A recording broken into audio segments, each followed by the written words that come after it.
G'day. I'm on the Mount Judah Trail in New Zealand. South Island, just Glenorchy's just over that way, the township. You can see behind me, that's Mount Judah there. And then that is that is kind of like a foothill of Mount Alaska, and that is what this adventure will be about. And I'm recording it on the way down because I didn't think to record until I was halfway up. So enjoy.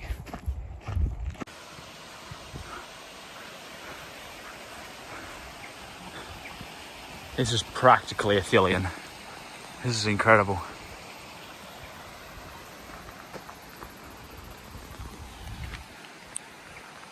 Beginning to come out there, we're going to go to the Bonnie Jean Hut over that way, and then up to the Heather Jack Hut, and then up the slopes of Mount Alaska to an elevation of 1,965.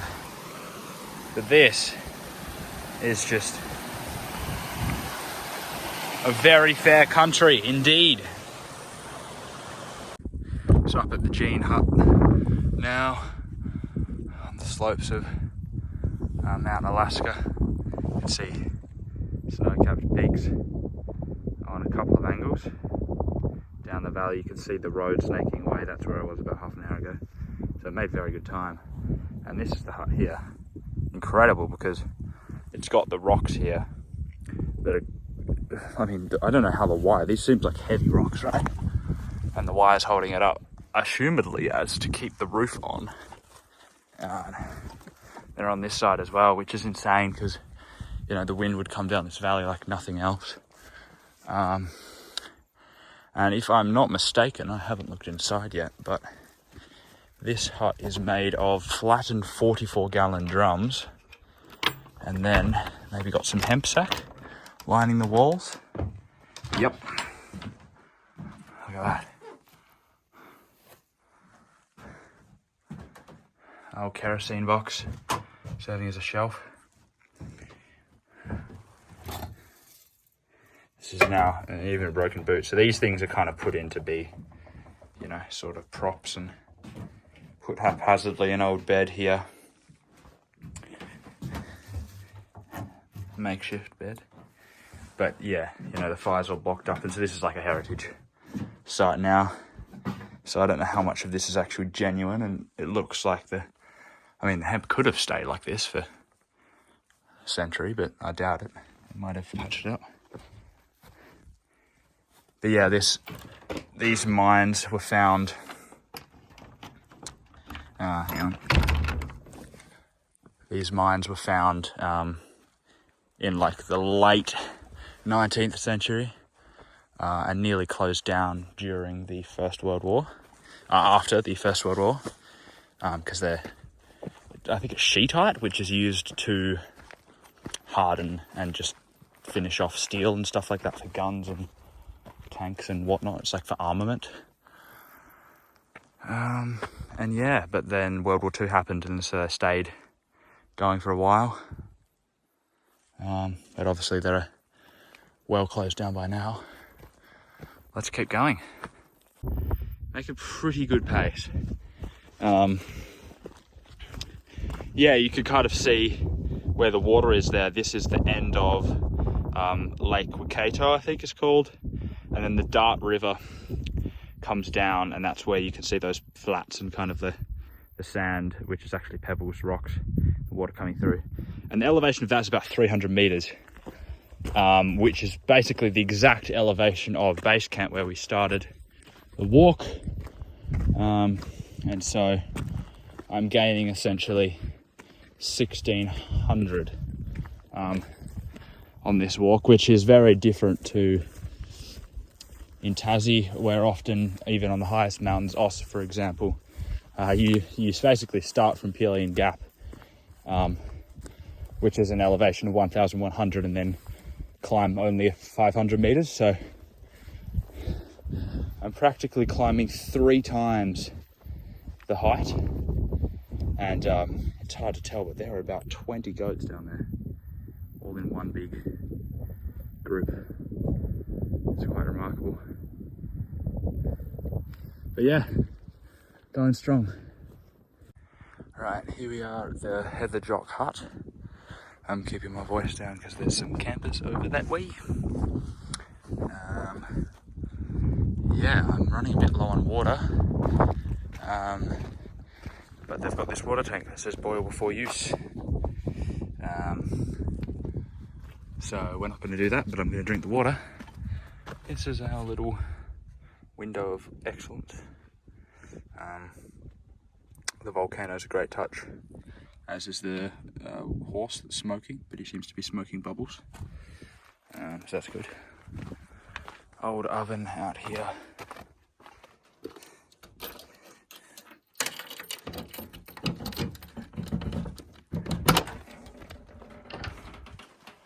Oh my gosh. This is sick. This is awesome. Yeah, right. So when's 2024, 2024, 2024, 25. It's about like almost 2 pages. Probably more like 1.5 pages. Built since the start of the year. It's pretty sick. Yeah, good spot. So got a bit of wind up here now, which is nice. There's the hut down that way. And yeah, I've just kind of scrub bashed from there up to here, intending to follow this ridge line up and along, and then up to Alaska, which looked the best route on the map. Across of us is Mount Judah, and that's 1400. And so I'm wondering whether that actually is Alaska, because the difference between here and here doesn't really seem to be over 500 meters. Perhaps it is, and I'm talking about 500 meters of vertical height. So I am prepared to get all the way up there, and for that just to be the start of the climb. You know, walking by yourself, you've got to think about these things, so I've been watching the time closely. I was just at that bend in the track that I pointed out from the hut now over an hour and a half ago. Because I took a fair stop in the hut, filled up water, put on sunscreen, put my name in the logbook and whatnot, and then looked at all the pictures and cool things that were in there. I know that from here I could probably make it down in at least, an hour 15.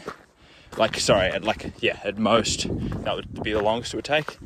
I reckon I could probably get there if I really marched in about 45. But yeah, it's about 2 p.m. now, just past, and I'm saying to myself, if I'm not up there by 3:30, I'm turning around. So yeah, you've got to think of those things, but it's hard to judge, really, isn't it, how far that is. It could also be, you have a look at that, pretty much shale, which might not be the nicest to summit. We're just going to see. Now I've got Ridgeline walking, I've got a full water bottle, renewed spirits, and I think, if all goes really well, and I make it up there in, say, 45 to an hour, which, maybe a bit arrogantly it looks possible to do, then I might also go along the ridge to Mount Judah, but we'll see. So just keep walking. It's been about 2 minutes since I was recording last. When I started from the hut over there, I was expecting to basically just ridge line in the scrub without a track. That was sort of the impression I got from some of the locals I talked to, but I stumbled across this road that you see me coming up, it'll be an old mining road, and now it's kind of just continued over that way. I'm getting a bit more overgrown, but I found some cans, so that's encouraging. And then you can see a footpad winding away up that way, so I know I'm in the right spot. So that's an upward sign. All right, I'm going to try and film this quickly because I want to keep going, but this looks really flat. This is a nice lookout, but I don't want to spoil the view yet that we're going to get. And there's a can here. There's some old piping and stuff, so I imagine this might have been like some stop along the old mining roads. Maybe have some huts here that are long gone, but yeah, there's the can pointing away from there this way, and there's a footpad or the old road. It's probably the old road that continues firmly along that way, and you can't really tell, but oh, maybe you can. It zigzags up like that, but that's a long way. It doesn't really, you can't really tell how long it is.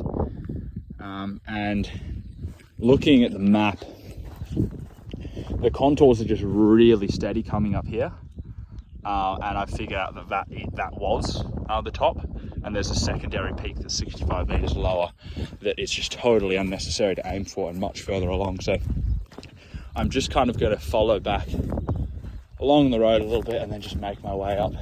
The track's disappeared. Hopefully we strike again, but yeah, for now just making our way up. Blunnies are holding up so far. Perhaps it's the mushrooms that have been stitched on, giving them a bit of enchantment or something. And yeah, the road is now far gone down there, and I am determinedly not turning back right now because the view is absolutely insane. We'll save that for the top. Now we're really ridge walking. Again, determinedly not looking and pointing the camera to either side. But we've got a can here. And yeah, straight past the top, I can see a bit of a footpad. So far, it's been a big climb from that last spot where I recorded, but it's been pretty good because of all this tussock, which is pretty similar to, button grass and spinifex. I mean, I think some of it is spinifex that we have back in Tassie, and that's made it really easy, but the parts where you have to come up the shale have just been really annoying and kind of hazardous. So I think as we climb the tussock and a lot of the topsoil just disappears, so I'm a bit apprehensive.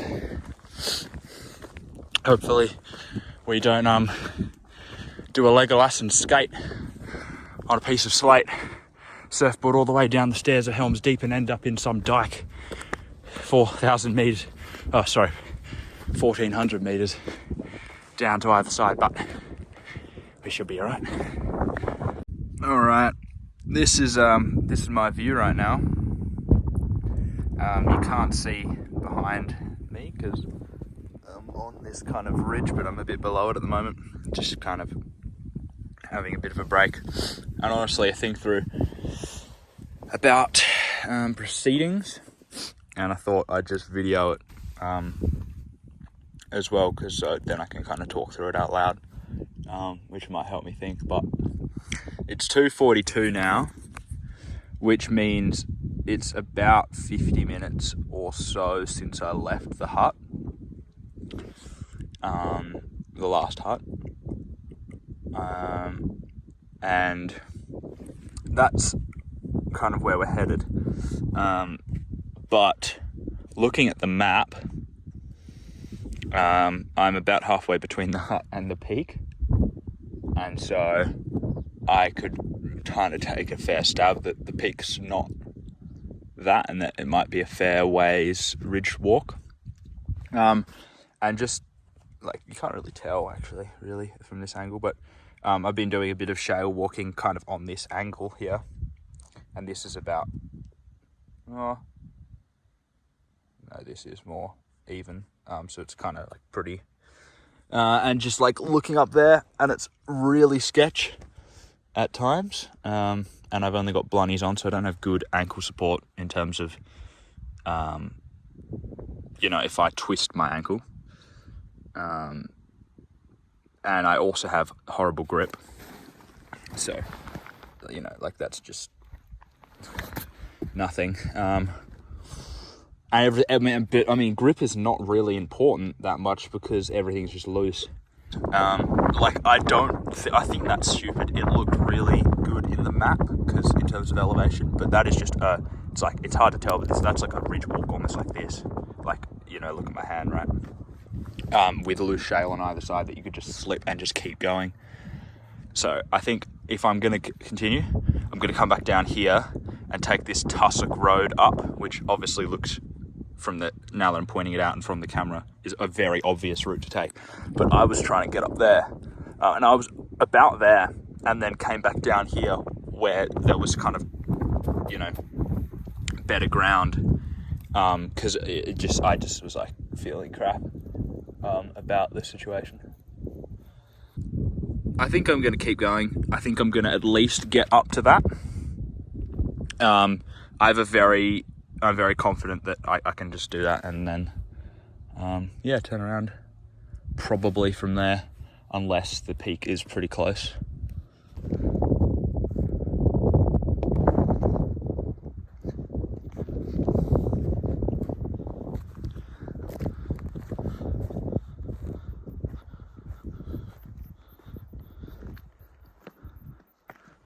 Oh, they see this coming. A big gully of shale. I'll see if it's crossable up here, but yeah, it's steeper than it looks on this camera, because I've got it on the ultra wide, and geez, could be pretty bad to slip down here. I was thinking an ice axe might have been a good thing to bring, but I don't know if it would hold. Like, if you started slipping, kind of do a self-arrest kind of thing, dig it into the mountainside, but it's all just so loose. Still, it'd be better than nothing if you could get it past like a rock. But that's a pretty annoying thing to be across my path, just as I'm trying to be as quick as possible. All right, I'm calling it quits here, I think. Seriously running low on water, taking way longer than I expected. This is just all loose, like you can't tell. I'm just like trying to climb up this shale here. Got a long way to go. The gully continues a long way up, which you can't quite tell. Not very easily able to get over to the button grass, and even now coming down this is going to be a bit sketch in the blunnies, but let alone from up there. So yeah, I'll get back to the kind of ridge over there and have a little look at the view, but it's been good. Just you know, sometimes you got to know when to press on and when to not. I think if anything did happen to me in this, like, I think I could do it, but like, yeah, if anything did happen to me in this situation, it would definitely be the case of on the headlines, you know, inexperienced Tasmanian hiker doing Formidable Peak in Blunston's, falls off shale cliff that he shouldn't have climbed. And it's like, yeah, I can see this being pretty dumb, despite being doable. And those are the tricky calls when it looks like so tempting to do. But yeah, not quite sure whether this part is tracked, but I lost it a while ago. I have a feeling it continued up the ridge, but that felt so bad up there. As I explained, it was like this, but on either side, with way steeper falls, and felt like all it needed to do is one stone to be loosened, and I would just go. I'm gonna flip this upside down, but yeah, that's that. we will yeah, catch some views now and then enjoy the walk down. I could probably jog it, to be honest, once I'm on the actual road. But yeah, all right, that's good.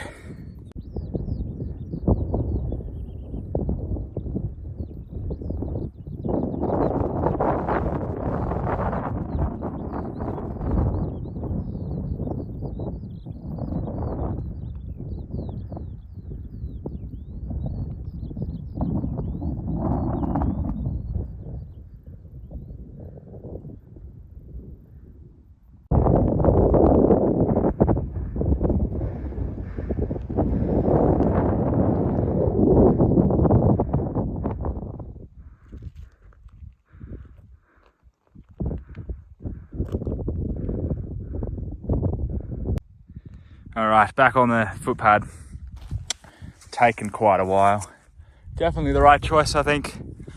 And this is our view. This is just absolutely stunning. It's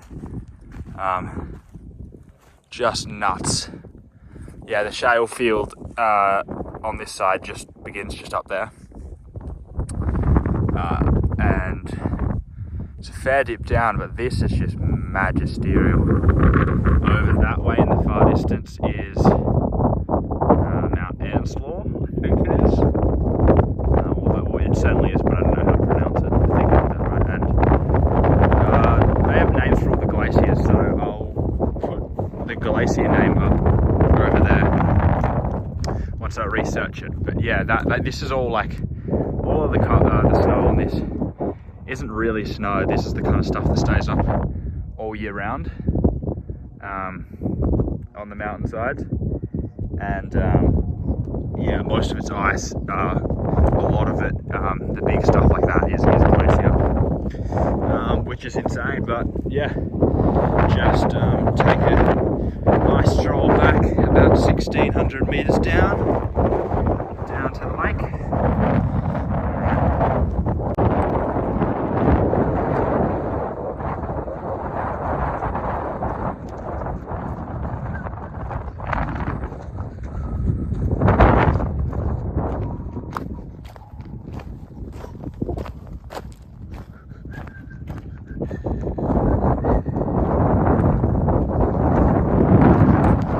Alright, we'll just make this our resting place and pretend this is the top, eh?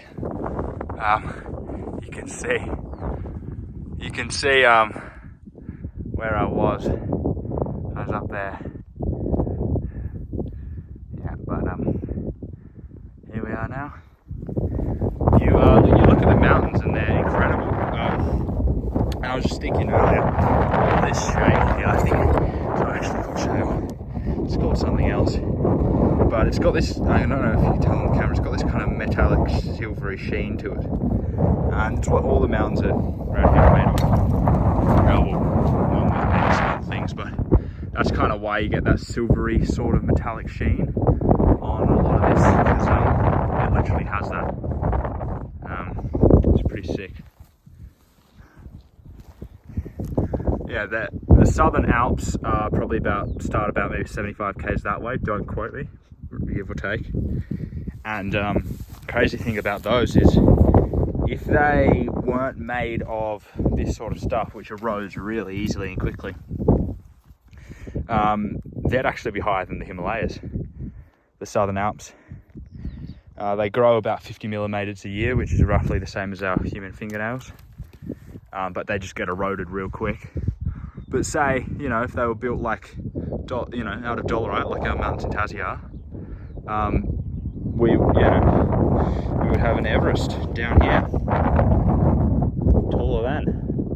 Pretty insane to think about, but this is a good spot.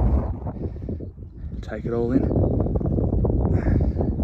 Cool little cutting in here, green grass and flat part. Found this old drum. Yeah, definitely been used for something or other in here, maybe an old camp spot for miners. All right, it's 3:40. We're at this signpost here, and so the hut that we were the last at, Heather Jock hut, was 10 minutes up that way.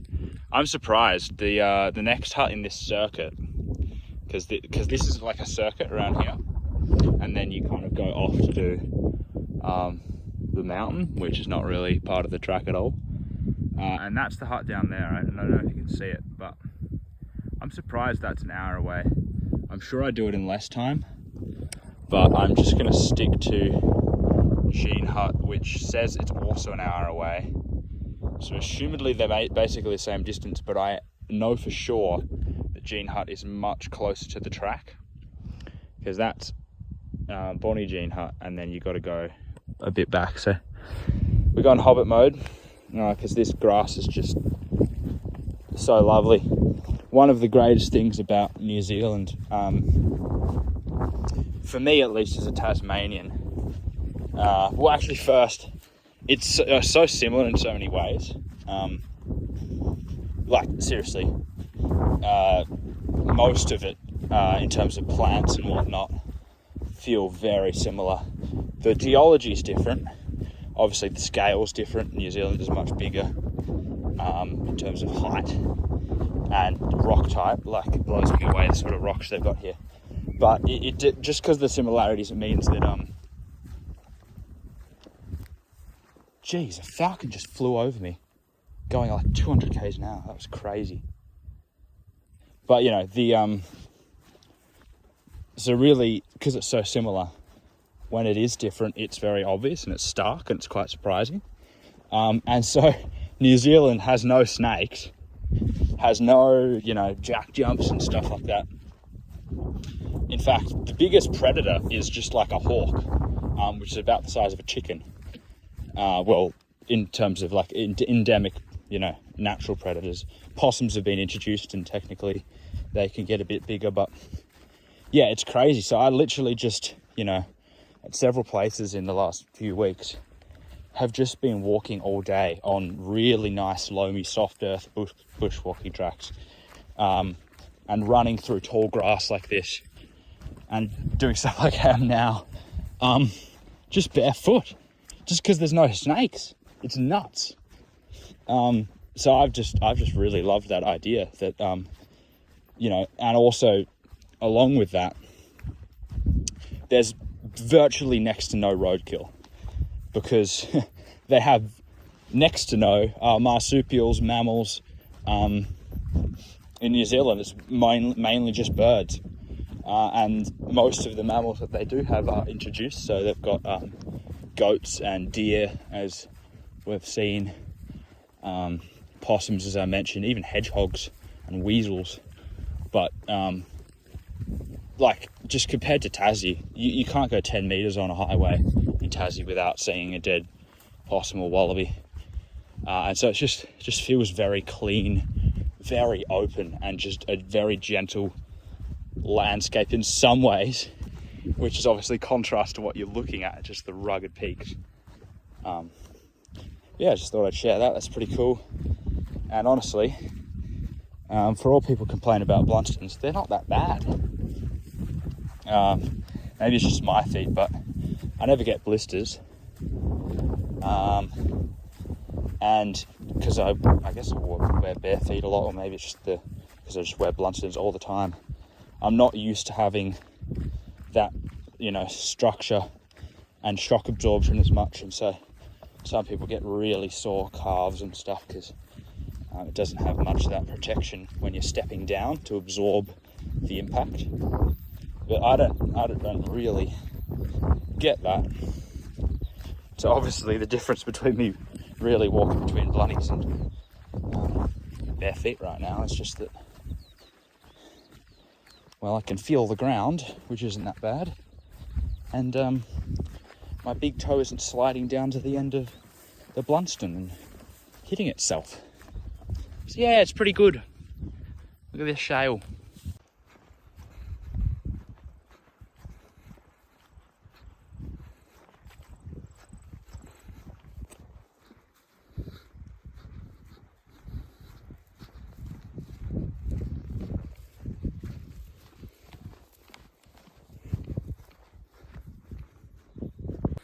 It's 4:13 now. Just come down off that fair way. It's kind of hard to tell again how far it is, but it's pretty far. It's been walking about half an hour now, barefoot. That's been very pleasant. Feeling the air and the earth. But now, once this hill kind of knoll on the track reveals it, there's the edge there of Jean Hut, which is close to where I started this video probably, because I didn't record much of the road before this point. But yeah, making good time. It's only really been about hour 20, less, an hour even, since I decided to turn back, so that's good. Making good time.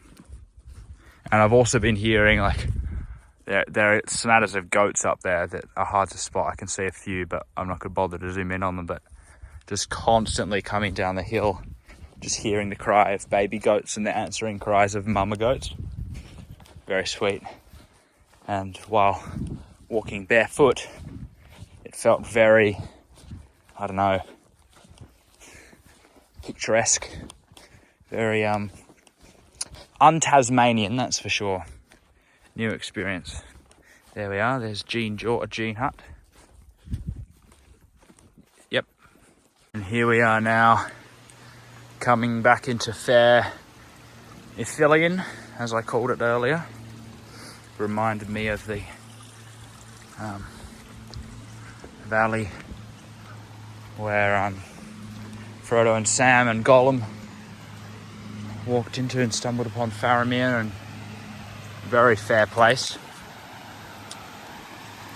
Waterfall and lots of greenery and foxgloves, and just lovely.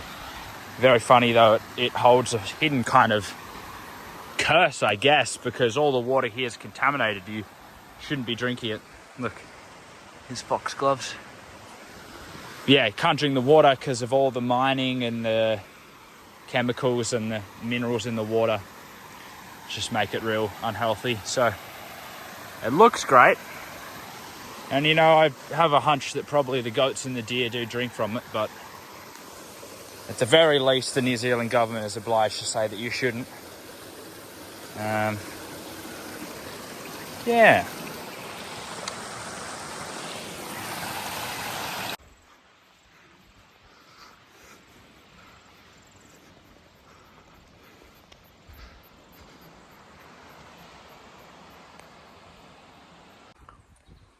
I like this spot quite a bit. It's got this rocky outcrop here. It's really quite pleasant, flat, just off the track. It comes up here with these sort of beech trees, perhaps. And yeah, again, goes down that way. Pretty gnarly, pretty cool feature of just trail. A little stream here. We're back. Here's the track head. We're back. And here's the contaminated area sign. And we're back. So that was a good mish. Wonderful to see more of New Zealand. Last day here in New Zealand for me. Well, technically tomorrow's the last day, but that's just wonderful and stuff like that. So yeah, hopefully we'll be back very soon. Glenorchy, which is just over that way, is definitely the best part of New Zealand, in my opinion, from my experience thus far. Adios.